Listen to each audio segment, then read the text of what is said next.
Welcome to honey TV.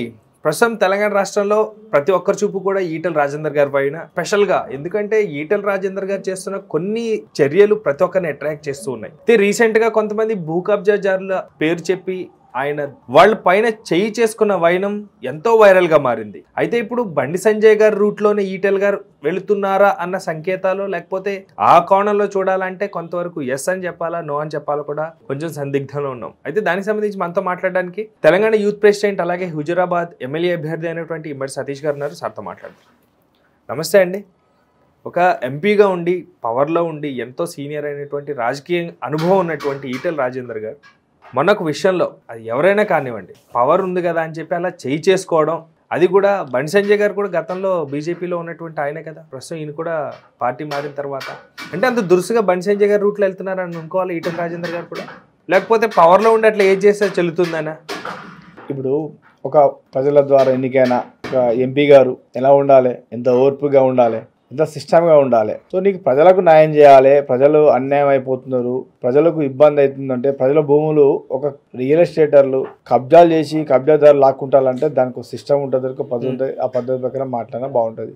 ఈరోజు ఈటెల రాజేందర్ గారు మరీ ఒక రౌడీ, వీధి రౌడీ లెక్క వాళ్ళ మీదకి వెళ్ళి అగ్రెసివ్గా వెళ్ళి కొట్టడం అనేది ఇంతవరకు ఏ రాజకీయంలో చేయలేదు. తప్పు చేస్తే నిలదీశారు కదండి. మనం ప్రసారం అనుకుంటాం కదా, తప్పు చేస్తే రోడ్డు మీద నిలదీయాలంటారు కదా. ఇప్పుడు గారు చేసింది అదే అయి ఉండొచ్చు కదా, ఎవరిని అలా చూడొచ్చు కదా. ఎవరిని?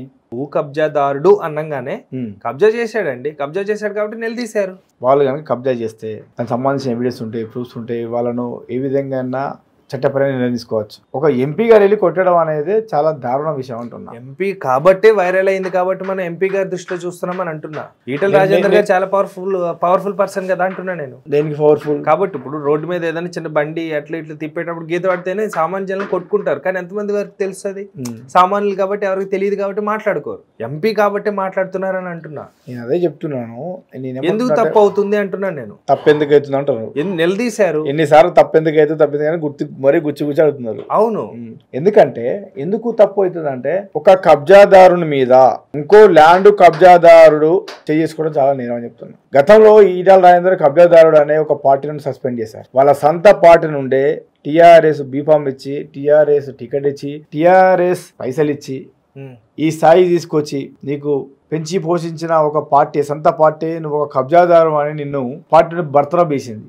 మంత్రి పదవిని తొలగించి మెడవాటి కూడా బయటికి ఏం చేసింది. భూ కబ్జా విషయంలో భూములు కబ్జా చేసినామని నువ్వేలా ఇంకో కబ్జాదారు దగ్గర చేసుకుంటావు? నువ్వేలా మాట్లాడతావు? నువ్వే అక్కడ జమునా హెచ్చరీస్ అని దాదాపు 300 ఎకరాలు 400 ఎకరాల నువ్వు 10 ఎకరాలు 15 ఎకరాలు ఆ చుట్టూ ఉన్న దళితుల భూములు, పేదోళ్ల భూములు గుంజుకున్నావని నీ మీద ఆరోపణతో బయటికి గెట్టేశారు. ఆరోపణ వచ్చింది అన్నప్పుడు టీఆర్ఎస్ పార్టీ ఎందుకు యాక్షన్ తీసుకోలేకపోయింది? అప్పుడు పవర్ లో ఉంది కదా, సొంత పార్టీ కదా. సొంత పార్టీ నుండి మా పార్టీకి అన్యాయం చేస్తున్నావు అన్న ఒక విధానంలో నీ మీద ఒక ఆరోపణ వచ్చిందని నిన్ను తొలగించేళ్ళు. దాన్ని నిరూపించుకోవాలి. నిరూపించలేదు.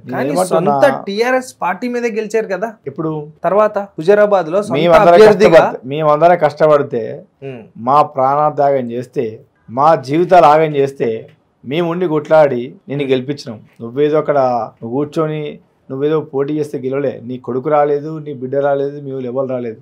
నీ రక్తం పంచి పుట్టిన వాళ్ళు, నీ అన్నదమ్ములు కూడా అక్కడ చేయం చేయలేదు. నేను చేశాను. నాలాంటి యువత మస్తు మంది పనిచేసేది. మా ఒక సాక్రిఫై ఈరోజు ఈటెల రాజేందర్ అనే వ్యక్తి బై ఎలక్షన్ గెలిచినాడు. అడగండి ఈ విషయాన్ని. ఈటెల రాజేందర్ అడుగు, లేకపోతే ఆయన చుట్టూ అడగండి. మేము చేయడం అంటే నువ్వు ఇన్ని నెలలు బై ఎలక్షన్ సీట్లు కూర్చున్నావు అంటే దానికి కారణం మేము. లేకపోతే నీకు ఈ రోజు ఆ స్థాయి ప్రజలు, మా హుజురాబాద్ ప్రజలు లేకపోతే నీకు ఈ షామీర్పేట కోట ఎక్కడిది, నీకు హైదరాబాద్ చుట్టుపక్కల భూములు ఎక్కడి, నీకు ఇంత డబ్బు ఎక్కడిది, నీ ఆసుపాసులు ఎక్కడి. ఓన్లీ జమునా హెచ్చరీస్ అంటే నీ ఓన్లీ కోడిగుడ్ల ఫామ్ మీదనే, లేకపోతే కోళ్ళ ఫామ్ మీదనే నీ కూడా సంపాదించినావా? రాజకీయంగా రూపాయలు సంపాదించుకోలేదా? దాని గురించి మాట్లాడకుండా పోతే ఇక మళ్ళీ ఈటెల గురించి మాట్లాడేదానికి వద్దు.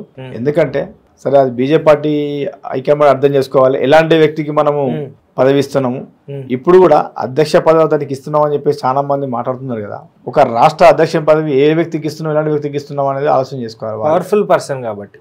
దేనికి పవర్ఫుల్ అడుగుతున్నాను. అందుకే ఇన్ని వ్యాపారాలు చేసినప్పుడు డబ్బు ఉంది, ఆయనకి రాజకీయ అనుభవం ఉంది, సీనియరు, టీఆర్ఎస్ పార్టీ మీద మంచి పట్టున్నప్పుడు, అలాగే లోతుపాతులు తెలిసిన పర్సన్ కాబట్టి, ప్లస్ ధీటుగా నిలబడే పర్సన్ కాబట్టి, మాట్లాడే ప్రశ్న కాబట్టి, దేనికి డాషింగ్ కాబట్టి అంటాను నేను.